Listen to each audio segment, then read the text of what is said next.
Hello, আসসালামু আলাইকুম। সবাই কেমন আছেন? আজকে আমি ডাল, চিংড়ি মাছ বাটা,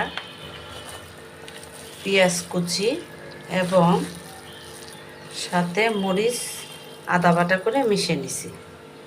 মরিচ আদা বাটা করে মিশিয়ে নিছি। তো এইভাবে মধ্যে একটা ডো তৈরি করে আমি এটাকে চিংড়ি মাছের বড়া ভাজবো। তো সেই জন্য আমার এখানে 250 গ্রাম ডাল,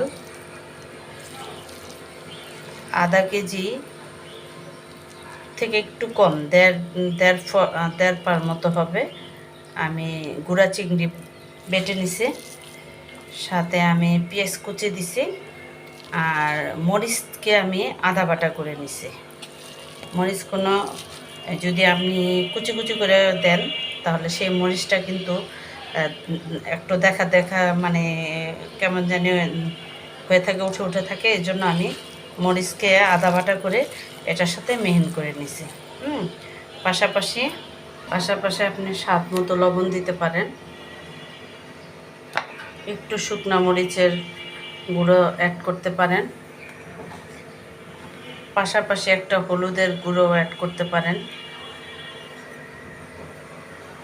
তো লবণটা একটু দিয়ে দিলাম বেশি রকম। তো ভাতের সাথে তো খাবো, ভাতের সাথে কিন্তু খেলে লবণ একটু কম হলেও মানে বেশি হলেও সমস্যা হয় না, কারণ ভাতের সাথে চলে যায়। তো আজকে আমি গুঁড়া চিংড়ির বড়া ভাজবো। আমি জানি না এটাকে কতটুকু পছন্দ করে, কিন্তু আমার কিন্তু অলরেডি খুবই একটা ফেভারিট খাবার। ঠিক আছে,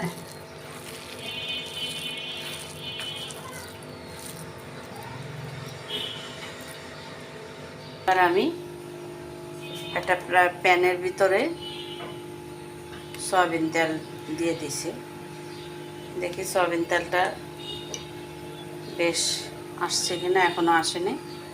আমি এই প্যানের ভিতরে মোটামুটি ডুবা তেল দিয়ে দিয়েছি, যাতে ডুবা তেলে ভাজলে জিনিসটা মচমচে হবে, খেতেও ভালো লাগবে আর দেখতেও ভাজাটাও খুব সুন্দর হবে।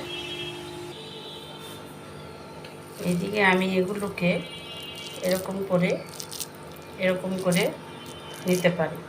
তো এরকম করেও আমি নিতে পারি, আবার এভাবে চ্যাপটা চ্যাপটা করেও নিতে পারি, মানে দুইভাবেই কিন্তু ভাজা যায়। তো আমি যদি চ্যাপটা করে নেই তাহলে জিনিসটা বড়ার মতো লাগে, আর ওইভাবে যদি নেই, এভাবে যদি নেই তাহলে মনে হবে যে আমি পাকোড়া ভাজতেছি। ঠিক আছে, আমি দুইভাবেই ভাজতে পারি। তো যেভাবেই ভাজি না কেন, অন্তত ডালগুলো যদি সেদ্ধ হয়, ভিতরে পেঁয়াজগুলো যাতে সিদ্ধ হয় সেটা আমাকে চিন্তা করতে হবে। কাঁচামরিচগুলোও যাতে একটু সেদ্ধ আসে, ভাজা ভাজা আসে, দেখতেও খুব সুন্দর লাগবে, খেতেও খুব সুস্বাদু হবে। তো চলুন দেখি আমার তেলটা আসে। তো বিসমিল্লাহ করে আমি একটা ছাড়লাম, তো দেখা যাচ্ছে তেল চলে আসছে। তো আমি আরেকটা ছাড়লাম।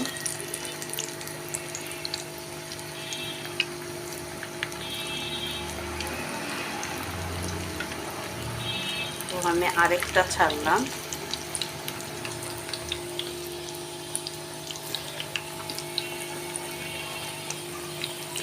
পেঁয়াজের যে দাম, সে জায়গায় এত পেঁয়াজ দিয়ে আমি এরকম কাজ করতেছি।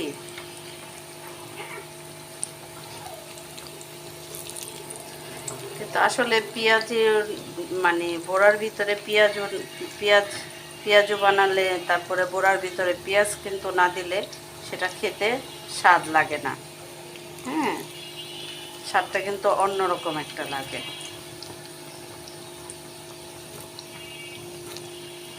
আমি সব একসাথে দিয়ে নিই, তারপরে আমি উল্টাবো। ঠিক আছে,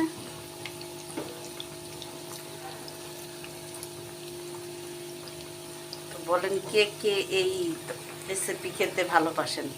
আমার কিন্তু খুবই ফেভারিট। আমার আম্মা অনেক পছন্দ করতো, বাচ্চা দাদিও অনেক পছন্দ করতো।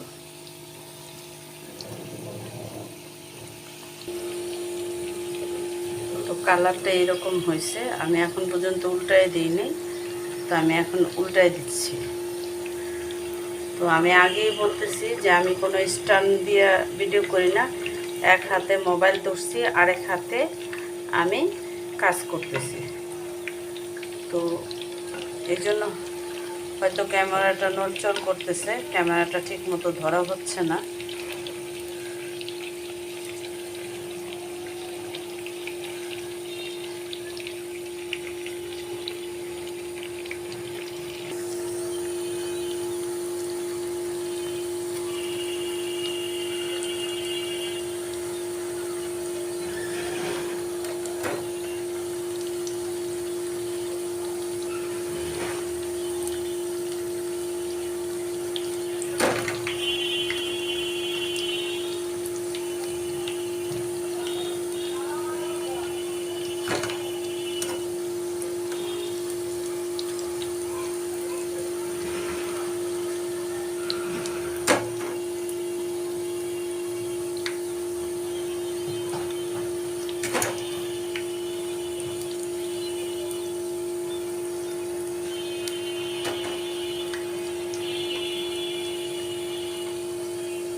দেখেন ভাজাটা কত সুন্দর হয়েছে।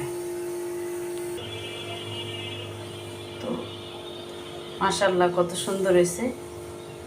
চিংড়ি মাছের বড়া, গুঁড়া চিংড়ি মাছের বড়া খেতেও আশা করি খুব সুস্বাদু হবে। ভাজাটাও খুব সুন্দর হয়েছে। তো এই হলো আমার আজকের রেসিপি। তো ওকে, আল্লাহ হাফেজ।